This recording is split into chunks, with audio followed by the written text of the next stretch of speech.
So, okay, in my talk proposal, I wrote a lot of checks. And so I gotta first tell you what I promised, and then I gotta do what I promised, and then at the end, hopefully, we'll all agree that I didn't lie. So, QUINES plus tar equals QUININE. QUINES are self-printing programs. Every program can be made to print out its own source code, and storage has become exceedingly cheap. So, we introduced QUININE, we meaning me writing it for this talk, a library that uses fixed points, analytic philosophy, and tape storage tools to make open source programs that carry their source code with themselves. It's available in my repo on GitHub under QUININE. So, that's kind of a fun thing. All right, I wrote a bunch of checks here. I promised to talk about QUINES. I promised to talk about storage being cheap, fixed points, analytic philosophy, and all this other stuff. So let's see if I can do this. All right, QUINES, named after analytic philosopher Willard Van Orman Quine, who studied indirect self-reference, among other things. This is a really cool idea for analytic philosophers because they like to use logic to represent the world, which, as we know in computer science, kind of works. And QUINES allow them to talk about, and since cognition, a large part of cognition is thinking about thinking, it would be great if we could have logic that represented itself without ever using the word this, right? Because this is problematic. Which this are you referring to? Oh gosh. And so QUINES are a way of doing that because they're things that reproduce themselves.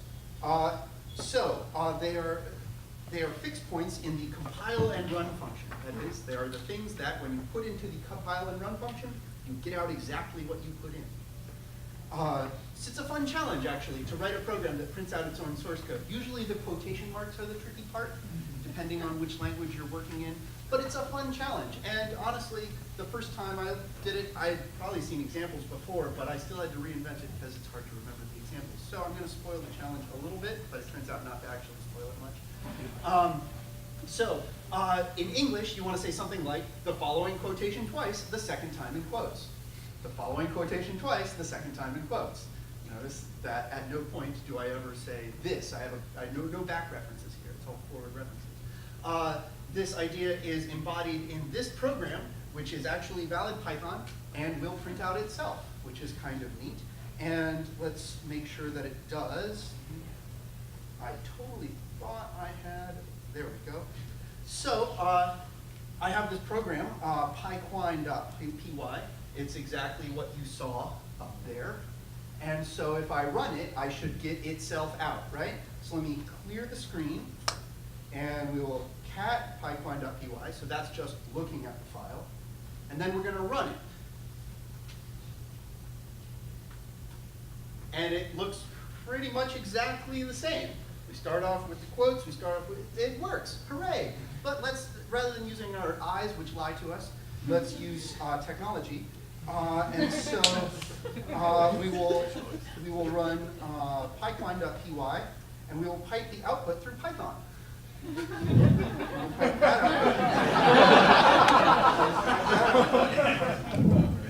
And we can get it back, so it really is.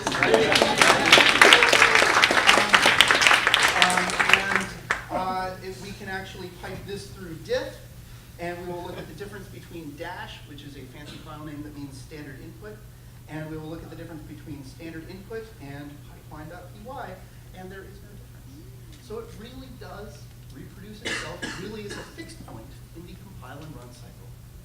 Neat. If you're an analytic philosopher, you'd stop there. But let's do some bad hacks. Every program can be quinified, said my theoretical computer science teacher a long time ago. You can care about this, but mostly I just wanted this slide so I could tell you how to pronounce QUINE. So that K-L-E-E-N-E, we never know how to pronounce it. Is it Clean Star, Claney Star? He's the guy who made the little star that is in regular expressions, and we don't know how to say his name. It turns out it's Clean. Now we all know. And it apparently was invented by the man himself. It is incorrect in all known languages, according to his son. So, let's talk about cheater quines, things that aren't quines, things that are kind of quines, but like you don't feel good about having them be quines, maybe. So, for languages in which print out their final value, right? They evaluate to something and then they print it out automatically. All values are quines because, right? The whole program is just that one value. So, some variants of scheme print out their final value. So the string hello, or the symbol hello, and nil, these are quines in those languages, but you don't feel good about that. It doesn't feel like you did a tricky thing. Similarly, for compiled languages, I said it was the fixed point in the compile and run cycle. Well, let's hijack the compile part and put in error messages in, and we'll just keep putting the error message in until we get the same error message out that we put in, and then that's a quine. That's fun. So in Clang on OS 10, this is a quine. This undefined symbols for architecture. I don't feel good about it, but it kind of counts. All right, and now in Python, because I did some Python, this is a cheater quine, right? But it's because Python indents its error messages, which means that the first thing a Python program sees is the indented error message. So it says no error with an indentation error. So it's a quine. And for interpreted languages, you can cheat because interpreted languages often carry their source code with them. So you can just read the file that's in argv0, and that also doesn't feel particularly great because you're using the operating system stuff. We're going to cheat a little bit, but we're not going to cheat as much. All right, storage has become super cheap. This is just the price per byte of storage, or price per megabyte, $1 per megabyte of storage. And mostly just what I want you to see is it's a log scale, and it's going hella down. And hella down in a log scale is really down. And what this this particular curve going down, it doesn't actually show the very, very, very, very cheapest form of storage, which is tape. Tape is so friggin' cheap. It's a giant pain to work with, but it is super cheap. So tapes can only store one big file, one long file. So we built a tool called the Tape Archiver, which takes many files and turns them into one file. Now you know what TAR stands for. And so we just write one big file to the tape, but it's a tar file, and so it contains multitudes. All right, so let's talk about QUININE. QUININE is a program that quinifies your entire code base, quinine.sh. It will produce quinine.h and quinine.c if you're asking it for C code. It will produce quinine.py if you're asking it to do it in Python context. And it just creates a library function called QUININE print source that prints a string that reproduces the surrounding code base. So it's an automatic thing for creating that library function. And so if you then do your command line processing right, you can say, hey, if I get the -- source option, print out the source code. That's kind of cool. So how do we make one string represent multiple files? Tar. Okay, I said the problem was usually quotes, right? How do we deal with quotes? Well, we could do it that fancy way that I did with the Python, making it all small and elegant, or we could cheat, and this is where I get a little feeling of cheating. That's where base 64 encode comes in, because base 64 encode will encode arbitrary binary files and put them into a thing with no quotes, just multiple characters. Right, so we've turned many files into one file. We can turn many files into one file with tar. We can turn problematic quotes into just data with base 64 encode. So let's do it. And by the way, this is all in pursuit of a middling pun.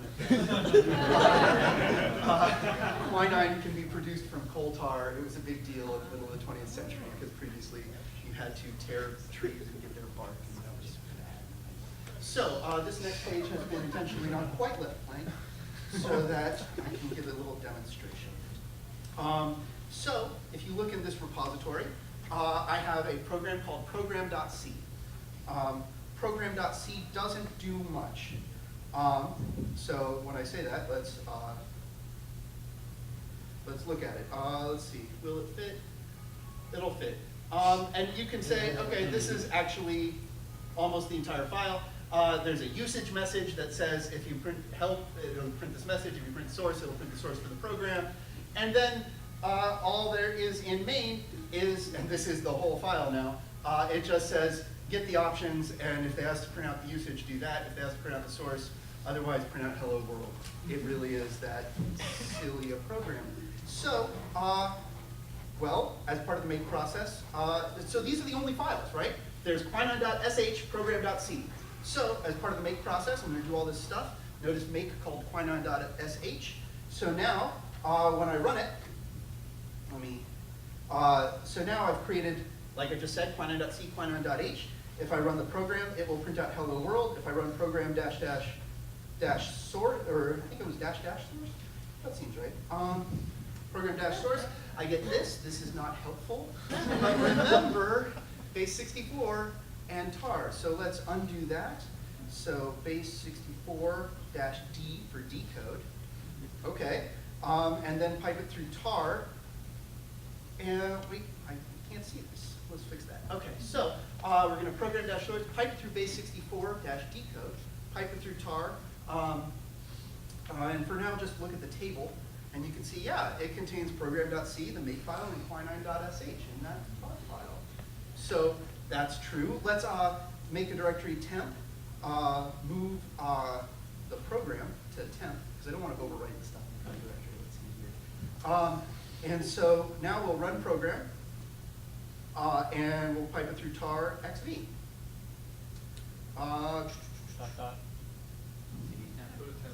Oh, CD temp, thank you. We made it.